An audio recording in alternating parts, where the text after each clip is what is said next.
You. All right, guys, let's get started. Today's episode is about what's holding you back.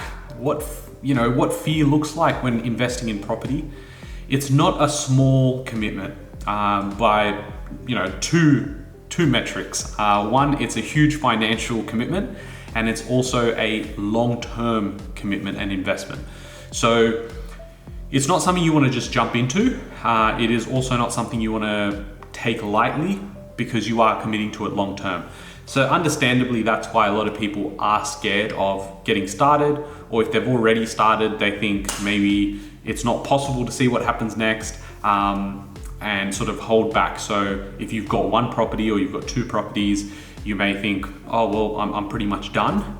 There is always something left in the tank. There is always something you can do.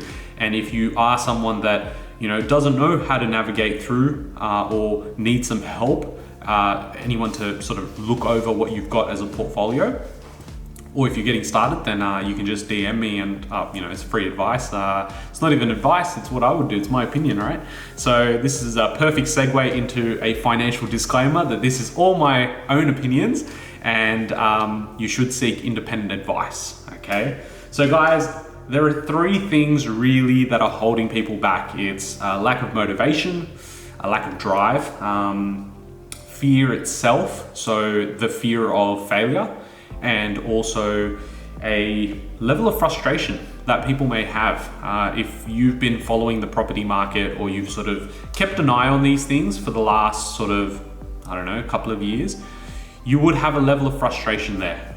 It seems as though every time you get closer to maybe potentially purchasing something or enough for a deposit, the market moves. And that is a story that is going to continue. It's not something that's going to change. Unfortunately, the way wage growth is in our system, it's almost non-existent, and affordability is going to become an increasing concern. So for instance, our parents are probably telling us that, you buy a house as soon as you can, because in 10 years time you won't be able to.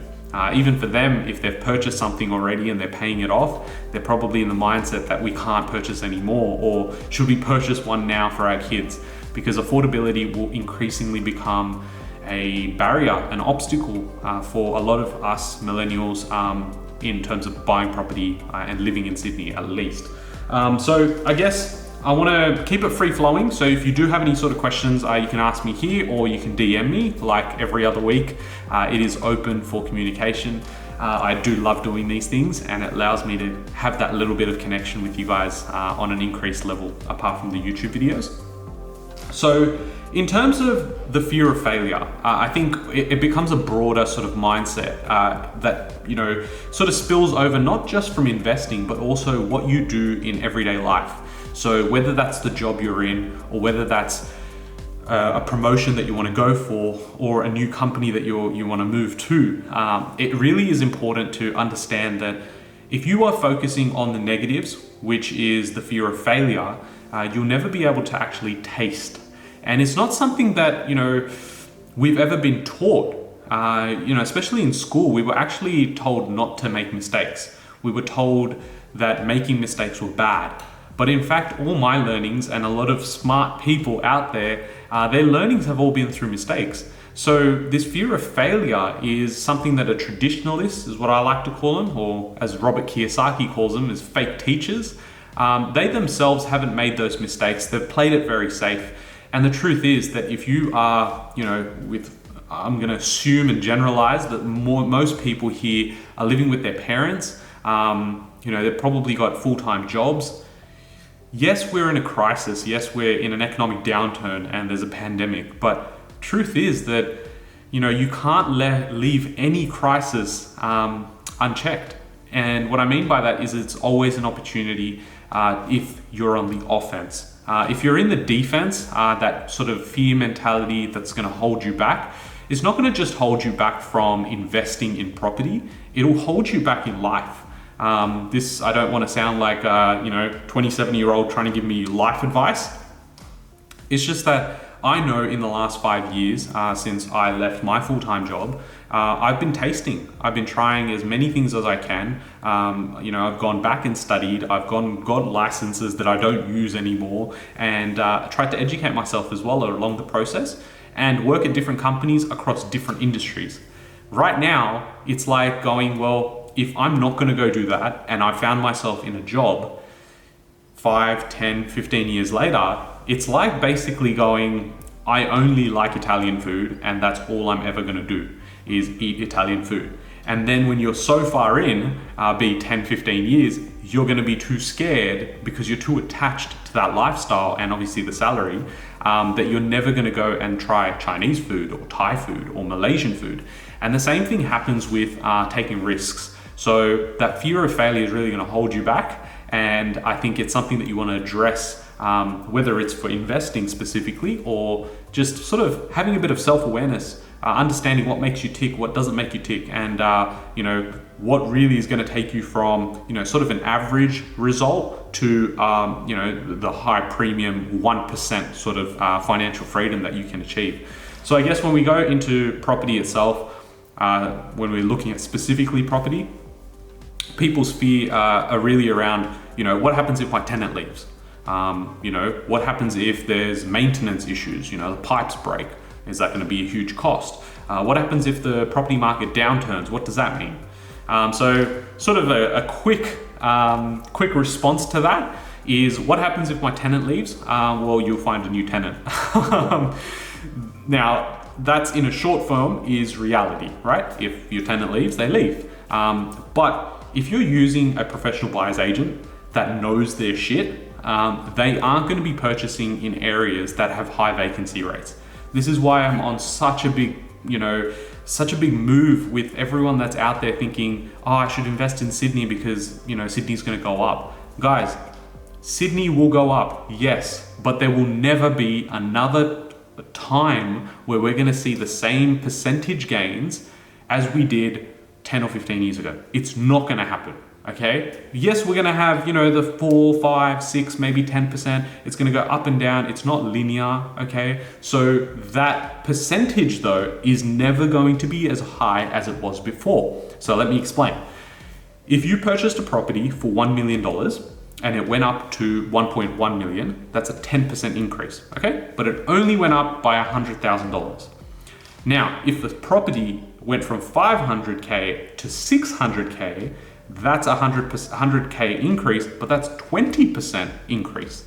So what I'm saying here is, just because you bought, a nice property that's worth 800,000 versus buying, say, 4 properties that are worth 200 each, doesn't necessarily mean that the Sydney, property that you bought for 800 is actually going to perform a lot better, because it's a percentage gain. Okay. So understanding that capital growth works in compounding percentages is really going to set you up to understand and get out of this mentality of the traditionalist, which is, hey, our parents are saying we need to invest in Sydney. Now Sydney is a lot bigger than what Sydney was 15 years ago. And as they keep moving further out west, more land will be supplied. So as with any economics, it's a law of supply and demand. If there's a lack of supply, it pushes up demand, it pushes up prices, because if the demand is there. But if there's a lack of demand, then it's going to push prices down. So what I mean by, tenants, them leaving, you have someone that knows their stuff. They're going to do what, you should research this. It's called vacancy rates. It's pretty much, in a nutshell, how many properties are available, rental properties are available in that area, and how many are actually vacant. Now go in and type in Sydney or type in the suburb you're looking at and look at what that number looks like. So as a rule of thumb, 3% is pretty much a balanced market. Would I be purchasing in an area with a 3% vacancy rate? No, hell no. That's too much risk for me. What I'm looking at, the areas that I've continuously bought in and I push for my clients to buy in, is anywhere from about 0.8% to about 1.5%.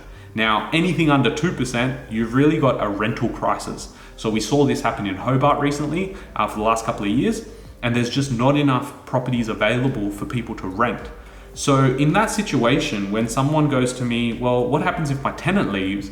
I know that the tenant has to give me a notice. So as soon as the notice comes in, I'm going to my property manager, hey, let's get this re-advertised 2-3 weeks in advance.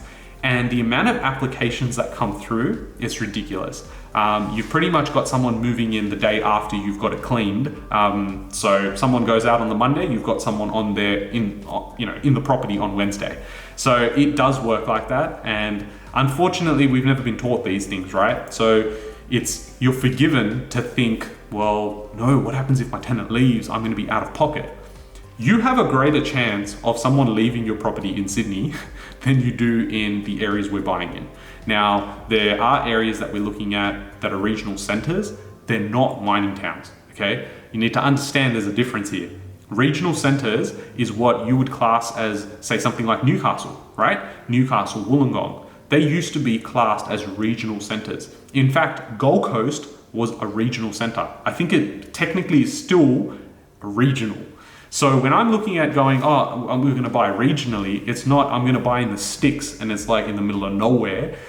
There's actually diversified economies there and there's huge population growth.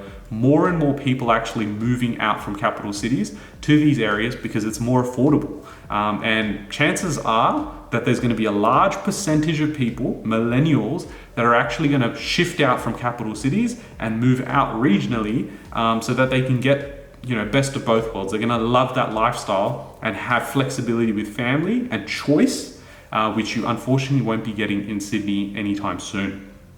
So fear of failure, forget it. Like, guys, if you were going in this by yourself, the basic metric that I use is someone that goes and buys a property themselves, and now I've understood this after having done it for so many years, is that you pretty much know at maximum any point in time 40% of what's happening in the property.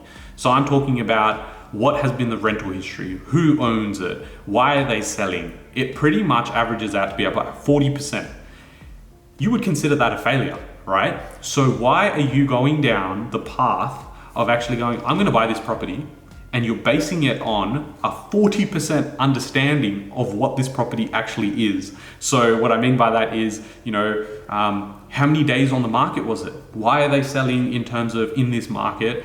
There must be motivations there. Is there something we don't know? Now, understand that you're pretty much going, I'm only going to know 40% about this property, and then I'm going to purchase. The difference between that and actually getting a buyer's agent is pretty much the remaining 60%. Right? So we're looking at trying to get anywhere from about 90 to 100% of complete holistic knowledge. When I talk about holistic knowledge, I'm talking about what's happening in the suburb, what's been happening for the last 10 years, what's the growth forecasted in the area, what are we looking at in terms of supply in the pipeline. These are things that, an average person is going to spend a lot of hours to even understand the concepts, let alone research multiple suburbs at any given point in time. We have a research team, right? This is not just a one-man show. I can't do this all myself. This takes hours and hours. It takes me hours just to review that stuff. So if I'm getting that from my research team and I'm researching on top of that and it's taking me this long, I can tell you now it's not possible if you were to do this yourself, unless you're willing to spend anywhere from about 5 to 6 hours a day. That's in reality. If you are planning to spend $200,000, $300,000, $400,000, $500,000 of your money, obviously as part of a loan, you're going to be spending a lot of time in it. And, it's only going to benefit you, right? So either you spend 30 hours a week understanding it and learning and continuously doing that because you're in that market. And then after you've purchased the property to still continually have that understanding of the market, or you go down the easier option, pay a buyer's agent his fee, and then go down that path where they actually have confidence in that area. Because it's all well and good, you can read some magazine or go online and say best places to invest, but you won't have the level of confidence after just having seen a few links of what's happening in the area and going on realestate.com. You need to have an in-depth understanding of the area. You need to understand the surrounding suburbs, because even in Sydney itself, you could be closer to the city, but that suburb in particular has problems with it, and that's why their median price is lower. This is the sort of information you aren't aware of, so the 40%. In terms of lack of motivation, this one's pretty simple, guys. You're going work every day, obviously we work from home, but let's fast forward into reality and when normality comes into play. You've in fact gone, okay, I'm gonna wake up every morning, I'm gonna go to work, and then I make my money, and then I pay tax, and then I'm gonna do it again next week. How do you have the motivation to continue doing that for the next 40, 45, 50 years when clearly you're on this live chat, or if you're watching this on my YouTube channel, there's a reason you're here. The universe has aligned us to have this conversation, right? And so if you're here for that reason, take advantage of it, right? It's a simple call, it's a simple message that can actually lead to something amazing for you. And at the end of the day, like, if you've been saving for a long time, you do get attached to that money, the dollar figure that sits on your bank account, when you open NetBank or something, you do get attached to it. I know it because I used to get attached to it too. So, you work up 10, 12, 15, 20, 25, 30, 35, 50, 60, $70,000. You get attached to it and you feel like I'm accomplishing something. The reality is though, your money is losing value. And I've been saying this in a lot of my content, is that inflation is basically eating away. And when you've got more money supply, which is all this money being printed and quantitative easing that you may not be aware of, you need to go down to my YouTube channel and get educated quick smart, because it is happening and they're moving very quickly in the background. They expect that 99% of people won't know this. Truth is, you're not alone because you are part of the 99%. However, my job here is to go and wake you up and sort of create some buzz so that you can actually take that action to educate yourself. It's a very interesting time. A lot of people are gonna get rich and a lot of people are gonna struggle. If they thought they were struggling before, after this is all over, they will struggle a lot more. It's that inequality gap and it's gonna basically increase. The rich will get richer and the poor will get poorer. It is unfortunately what will happen. So I just hope that you guys are on the right side of it. So if that's not enough motivation for you, I don't really know what I can do. I'm not here to convince anyone of anything. Even when we've had those chats, there's a few guys here where I've had, Skype sessions and we've had chats over the phone. I'm not in that game. I've tried and tried to convince certain people in my last 5 years to do something. They clearly will only be motivated internally. I can provide you that information. Unfortunately, it's not something I can take you to physically do. But if you want to be kept accountable, then you need a buyer's agent or you need a mentor with you that is going to push you along that way, to have that confidence to keep moving so that you don't lose motivation. It's very easy to get into my third point, which is frustration, that holds a lot of people back. You get frustrated looking at the same areas. You're looking at areas and then you finally call them, suddenly it's already sold. How often is that happening? If you're spending hours and you don't really know where you are, it's a bit like you're a bit lost. There's only 2 new properties that come up. Right now, supply is low. You get frustrated. And I understand that because it's happened to me. I go through rough patches and it becomes very difficult to actually act in that moment. So in that case, you need to freshen things up. You need to change something so that when you introduce new energy into that process, it will change, okay? If you think by doing what you've been doing so far is actually gonna lead you to a happier or more fulfilled life, you can only answer that. But if you aren't making those big changes, right now, the pandemic has allowed us to be influencing with new energies, being that you're working from home. That's a difference in your routine. Now your routine's been shaken up. How many people have actually gone and taken this opportunity to shake up and be positive about it? Or how many have been sitting there and gone, no, I've taken a back seat from it? Either way, it's up to you, and I'm not someone to judge, right? But I know enough to know that the people that want to do something and are motivated, they just may need a little push. But the guys that aren't gonna do anything, and those are the people I'm saying I'm not here to convince anyone, other people I'm not interested in talking to at all. So that's pretty much how I think of it.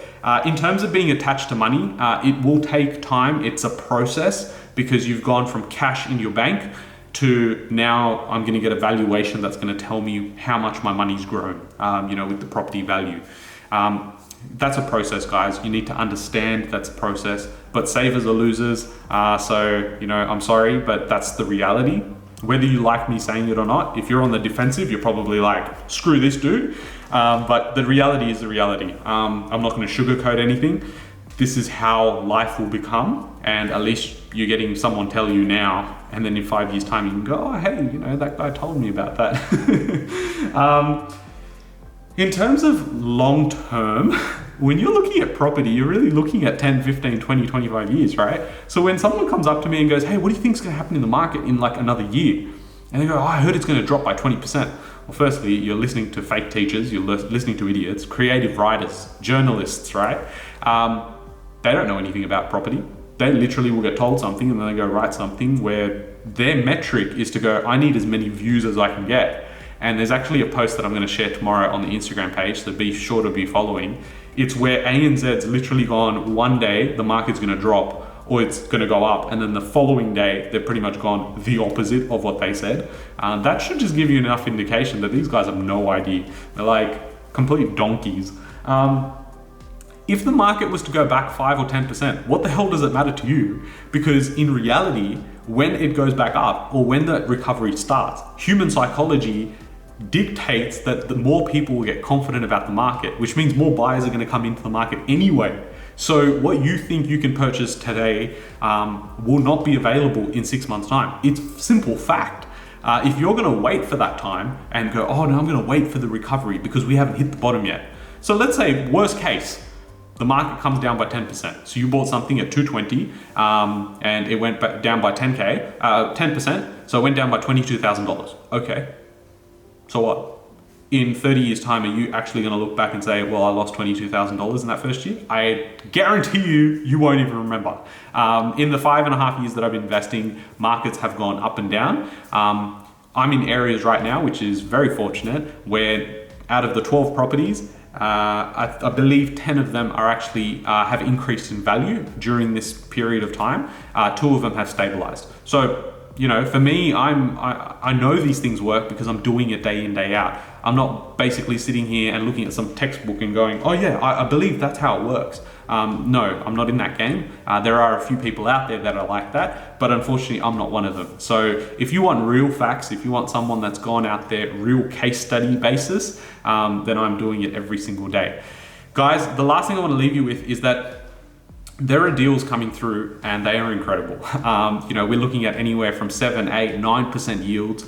We're looking at under market value by, $20,000, $30,000 in good locations, and they're struggling to sell them because there are not enough buyers getting financed.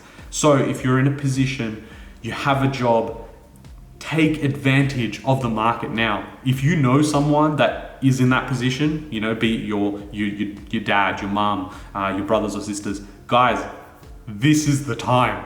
And I'm so excited to be recording all these videos, for my YouTube channel as well, because I can't wait to look back at this and go, oh, that was the experience of living through coronavirus.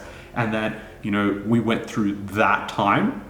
This is what I was doing. And I can't wait to, bring it out and be like, yes, I was right. Not so much because I'm, egotistic and all that shit.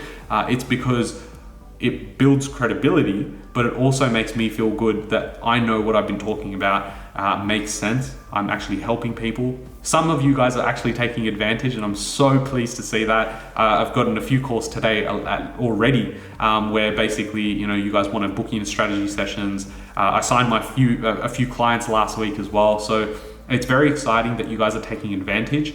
There are deals there. Get ahead of it because the positive sentiment is coming through. And if it comes through, guys, you don't understand what happens.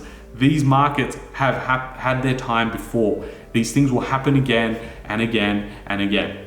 Are you going to be in the best position now, or will you be in the best position in 10 years' time? I think you're going to be in the best position possible right now. The opportunities are out there. It's just a matter of acting. And if you're here now and you're still listening, guys, there's a reason you've listened all the way through. Take action. I don't know what else to tell you. There are deals at the moment. If you guys are interested, drop me a message. Get on the newsletter. I will share a few deals on there as well. So that's about it from me, guys. Your worst case situation is actually not even that bad. And if you've got someone professionally with you that's gone through it, has bought in these areas and is continuously buying, you really have not much to lose. So guys, peace out. Thank you so much for staying on board. And if you are, sitting on the fence, now is the time to message. Right now you can take advantage, and let's make it happen. I look forward to hearing from you guys. Chat soon. Guys, that's another episode done. Monday Night Live, 8:30 p.m. every Monday. Hope you guys enjoyed it. This is pretty simple stuff. Not wanting to do something that's a bit risky, things that challenge your belief and mindset. That's when you're gonna get anything amazing happen, right? Fire is created via friction, right? You've got to have some movement, you've got to have some change in order for you to actually go ahead and, achieve results that 99% of people won't achieve. So guys, if you have enjoyed this video, smash the thumbs up button because it'll let the algorithm know that we need to help people out there, but also subscribe because I'm bringing out new videos every single week. I'll catch you guys in the next video. Peace out.